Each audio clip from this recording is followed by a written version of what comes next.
সম্মানিত বিনিয়োগকারী ভাই বোনেরা, আসসালামু আলাইকুম। আশা করি আপনারা সবাই ভালো আছেন, শারীরিকভাবে সুস্থ আছেন।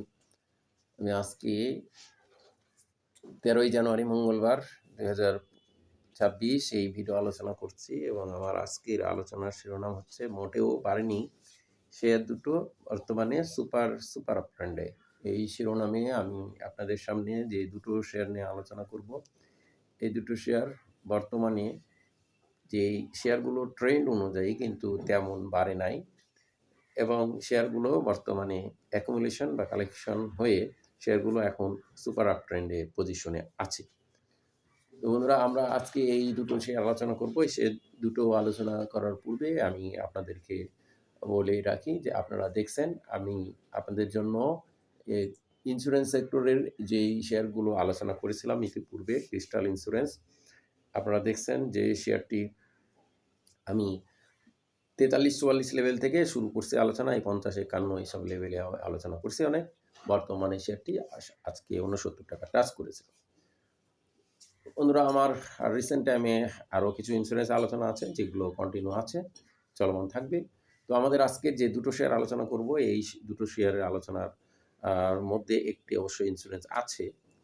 তো আজকে প্রথম আলোচনার কিন্তু শেয়ারটি হচ্ছে সিটি ব্যাংক। সিটি ব্যাংক এই শেয়ারটি একটি ভেরি স্ট্রং ফান্ডামেন্টাল কিন্তু ব্যাংক সেক্টরের শেয়ার। যেহেতু সামনে ব্যাংকের ডিভিডেন্ডের বিষয় আছে, সেহেতু এই সিটি ব্যাংক এবং একটা স্ট্রং ফান্ডামেন্টাল ব্যাংক, আজকে কিন্তু শেয়ারটি 40 পয়সার দাম বাড়ছে। 34,74,000 ভলিউম নিয়ে শেয়ারটি আমরা দেখছি 8,82,00,000 টাকার শেয়ার ট্রানজ্যাকশন করেছে এবং দিন শেষে 40 পয়সা বেড়ে 25 টাকা 50 পয়সা ক্লোজ প্রাইস ছিল। বর্তমানে পি রেশিও 4.03, খুবই কম পি, খুব চমৎকার সেফটি এবং বিনিয়োগযোগ্য পি, লোন মার্জিন বলবৎ রয়েছে। সিটি ব্যাংক এই শেয়ারটি কিন্তু আমরা ইপিএসের কোয়ার্টার 2 থেকে কোয়ার্টার 3-তে ইপিএসের হিউজ পরিমাণে গ্রোথ হয়েছে। 2.77 টাকা, যেটা ছিল 1.55 টাকা কোয়ার্টার 2-তে, সেখান থেকে 2.77 টাকা।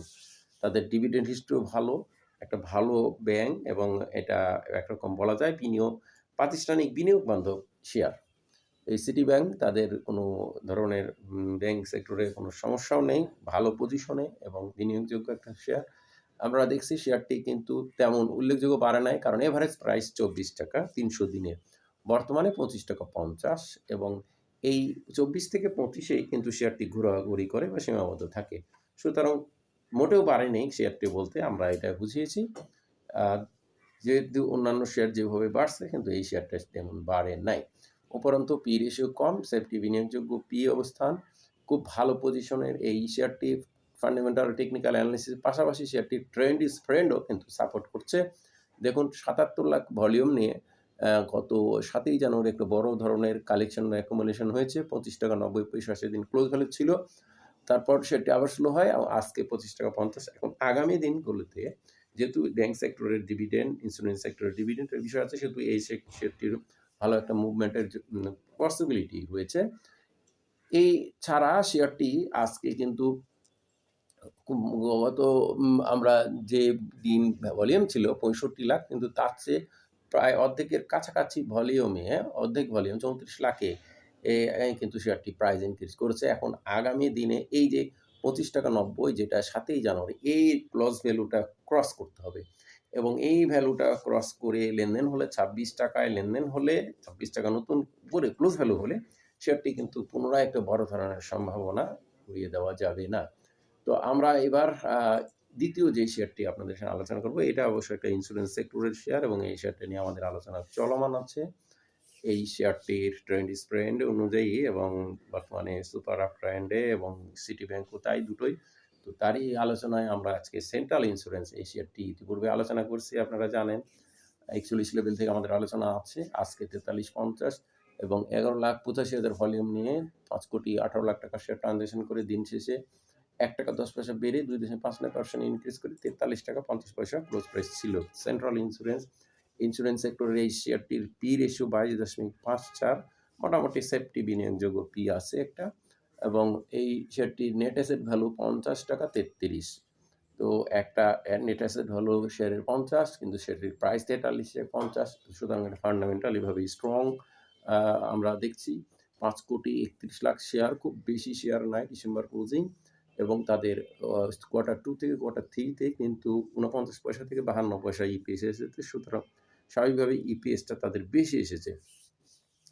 এবং এই গ্রোথ হয়েছে, তাদের ডিভিডেন্ড হিস্ট্রিও ১২% ক্যাশ তারা দিয়েছিল। এখন সামনে ডিভিডেন্ড।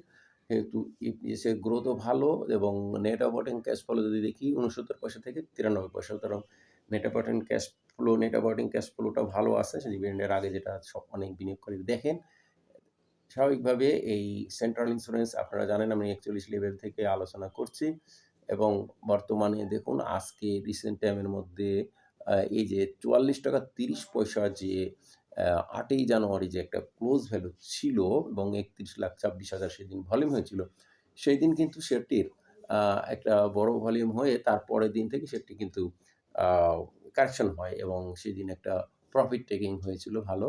ও তো স্বাভাবিকভাবে এবং পরপর ইনক্রিজ করেছিল ৳৪০ থেকে ৳৪৪.৩০, ৳৪.৩০ এ গ্যাপ হয়ে কিন্তু প্রফিট টেকিং হয়েছে, সেটা স্বাভাবিক। কিন্তু আজকে কিন্তু শেয়ারটির এই ৳৪৪.৩০ এর ক্লোজ ভ্যালু ওর ওপরেও কিন্তু লেনদেন হয়েছিল ৳৪৪.৬০ দেখুন।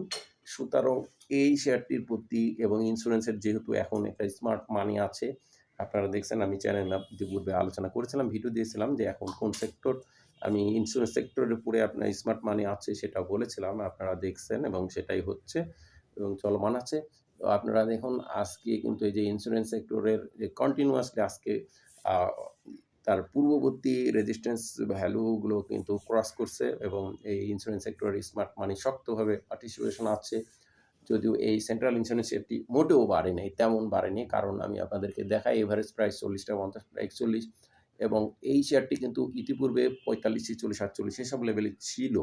তার উপরেই ছিল কিন্তু বর্তমানে সেটার নিচেই আছে। তো স্বাভাবিকভাবে এটা মোটেও বাড়েনি এর মধ্যে। আমরা যে দুটো আলোচনা করেছি সিটি ব্যাংকের পাশাপাশি এই সেন্ট্রাল ইন্স্যুরেন্সও একই বিষয় ফলো করছে।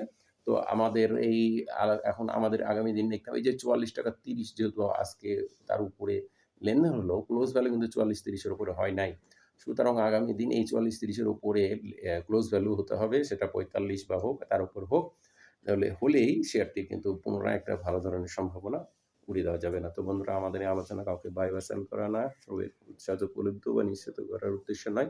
শুধুমাত্র শেয়ারগুলোর অবস্থান জানানো বোঝানো। ধার্মিক আলোচনা এবং শীর্ষক আলোচনা দেখে বাই সেল করবেন না। ধন্যবাদ। আজকে এ পর্যন্ত সবাই ভালো থাকুন। আসসালামু আলাইকুম।